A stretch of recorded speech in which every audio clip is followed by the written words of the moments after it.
Mike Gill, state of corruption, running for governor. What's the biggest problem in this state? It's heroin and corruption. But what is the effect that it's having on our citizens? Well, the lack of jobs, of good paying jobs. They're going to hit you with this low unemployment number. Because let's take a look. If you had 3 people working 40 hours with insurance, bring somebody else on 30 hours, so now they're all working 30 and none of them have insurance. You as the consumer are not better off. There's your unemployment number. We just moved it, I don't know, what, 10%? That's reality. So what are they costing us? Well, honest companies won't come here. Honest companies won't, but dishonest ones will. I'm going to get into that for a second, but for instance, if you think of the state of New Hampshire, now let's have our governor candidates, Sununu and Van Ostrin. Van Ostrin's never created a job in his life. Sununu works for his daddy.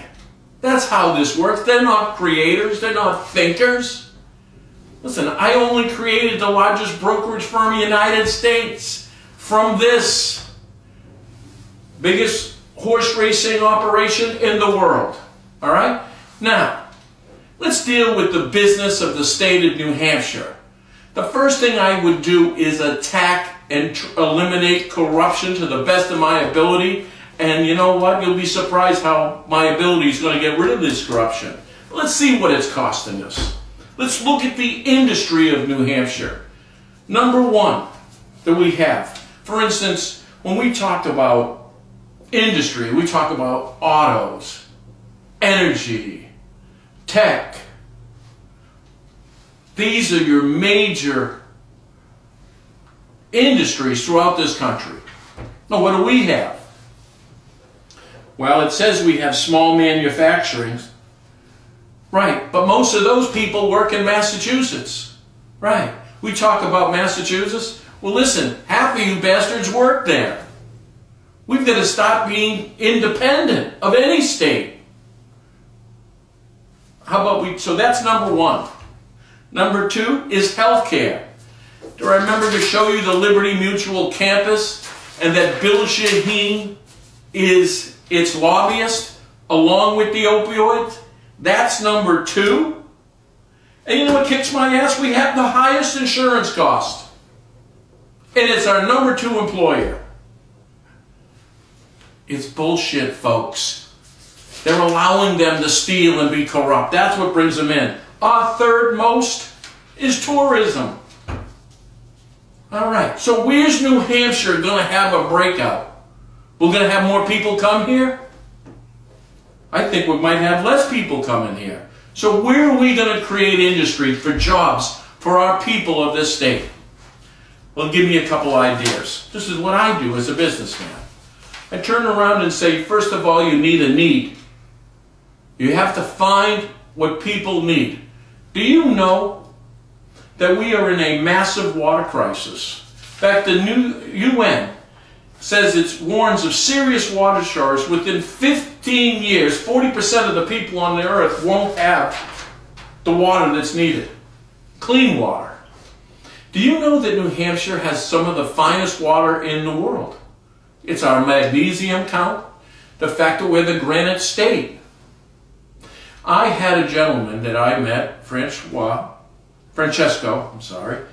a friend of mine, nice guy, worked his life to get to the point where he was building a company called USA Springs. They bought 2,000 acres in Barrington. Shaheen shut him down. That's right. You know why it was Shaheen? Because Shaheen knows the potential of this business of water. New Hampshire has some of the finest water in the world. Where is our independent distributors? Right? You don't think there's money in water? Well, let's see who runs the water business. Well, I've got Nestle, who's only the largest food producer in the world. Right. They have 64 bottling water brands. And here's the chart.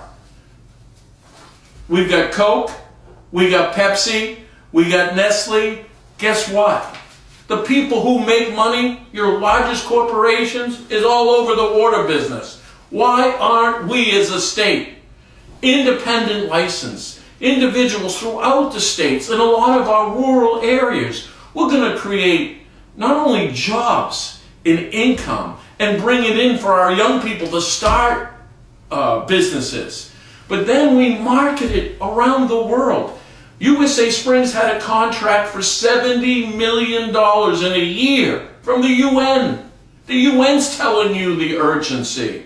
So let's turn around and make New Hampshire our industry. Listen, in the Middle East, there's piles of sand and there's oil and not much else, and they became wealthy.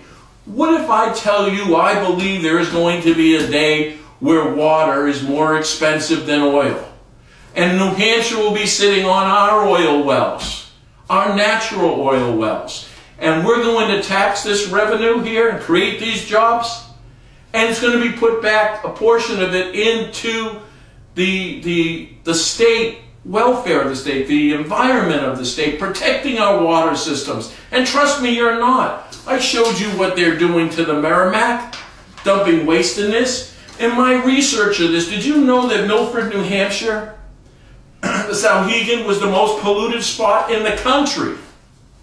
So we're not protecting our natural resources, which would bring in tourism, but which give our young people, you know what we also do? We hire marketers that are selling our water through the UN across the world. And you know what we do? We send our representatives from New Hampshire to those countries to open up markets for our other goods and create and expand on these industries and trade.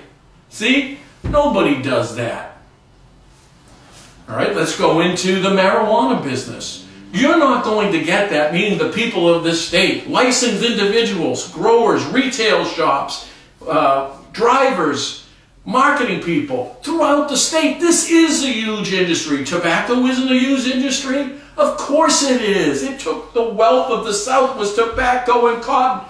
Well, you know what? Marijuana is going to do this. They've expanded 320% from last year. We're a growing industry. Just as the water would be a growing industry, so isn't this.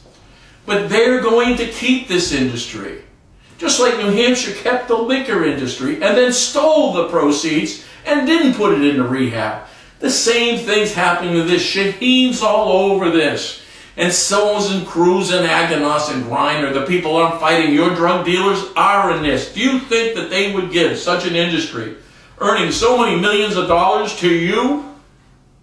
Right, they wouldn't. So there's two major industries that we could help our people in this state create massive employment and industry throughout the world. Another idea, mediation centers. Right, you know what we do? I offered to fund this. We hire one or two attorneys, a couple paralegals, but then mediators. Before you get a divorce, they turn around and sit down with these people. What they'll do is they'll turn around and show you the dollars and cents of it. They're not going to steal any of your money because you're not going to have to pay any money. Right.